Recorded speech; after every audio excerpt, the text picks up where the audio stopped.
ఒక గ్రామంలో ఒక చిన్న ఇంట్లో బామ్మ మరియు తాతగారు ఉండేవాళ్ళు. బామ్మ వాళ్ళ ఇంటి పక్కనే ఒక యంగ్ మ్యారీడ్ కపుల్ ఉండేవాళ్ళు. బామ్మ తాతగారిని రోజు ఎప్పుడు ఏదో ఒకటి అరుస్తూనే ఉంటుంది. ఆ పని చెయ్యి, ఈ పని చెయ్యి అని అస్సలు ఖాళీగా కూర్చొనివ్వకుండా బామ్మ తాతకి ఏదో ఒక పని చెప్తూనే ఉండేది. ఒకరోజు పక్కింట్లో ఉన్న మ్యారీడ్ కపుల్ బామ్మ మళ్ళీ తాతయ్య మీద అరవటం విని బామ్మ దగ్గరికి వచ్చి, బామ్మ నువ్వెందుకు తాతయ్యని ఊరికి అలా అరుస్తావు? ఆ పని చెయ్యి, ఈ పని చెయ్యి అని ఈ వయసులో కూడా ఎందుకు ఆయన నువ్వు అలా బలవంతం చేస్తావు అని అమ్మాయి వాళ్ళు బామ్మని అడుగుతారు.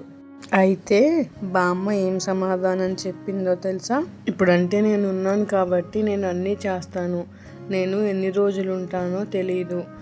మా పిల్లలు ఉద్యోగాల వల్ల సిటీలో ఉంటారు. తాతయ్య సిటీకి వెళ్ళి ఉండలేరు.